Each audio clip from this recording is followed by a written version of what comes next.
The size of that giant storm. Melissa. Is that her name, Melissa? Did I get it right? Yeah. Mel. We call her Mel for short. She is not very nice. But Mel is, we're talking 180 mile an hour winds into Jamaica. And did they say it might get to Cuba tomorrow? What's left in Cuba? Yep. Well, the path is that it'll cross over Cuba around 7 a.m. Cuba. So it gets to Cuba about 7 a.m., and then luckily it's Cuba. There's nothing in there. Everybody's hungry. They're like, finally, wash this off of us. Get rid of these people. Which would be, I would say this, as much as I am not about going into Venezuela. I think if we went into Venezuela, I don't know how much longer Cuba's going to be able to hold on.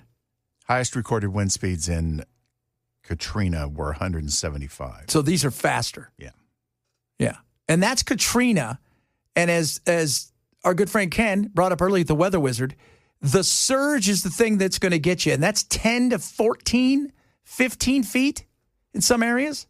Yeah, just think about a 15-foot wall of water coming right at you. My God, that's just terrifying. Tons of water. And it's just nonstop.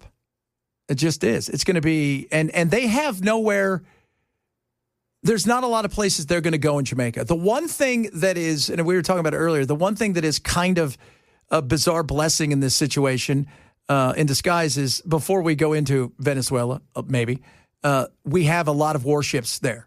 And when stuff like this happens in other places, it is the military that's usually the first on scene.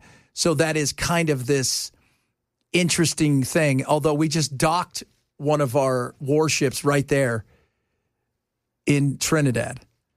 And we docked it right there.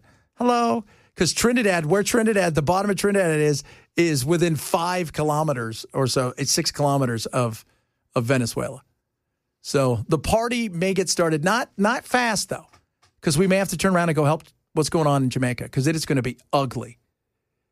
And God willing, there isn't any more deaths, but I find it hard. There's already 7 deaths. Is that what you said earlier? 7 deaths? Yeah, and the fact that it's only 7 is pretty surprising, and I hope it bodes well for the future. Yeah, I do too. I mean, there's the one thing about seeing, you get to see what's coming. That's the one thing about the hurricane, especially this one. She is a biggin', all right? She got a dump truck for her butt. That's what I'm trying to say. And that's the one thing that is a blessing. You know, tornadoes, you understand the weather, but it's still not there. And earthquakes, we always joke about there's earthquake weather. There's no earthquake weather. So you know, this is something you at least got to see. But just because you see it doesn't mean you can go anywhere.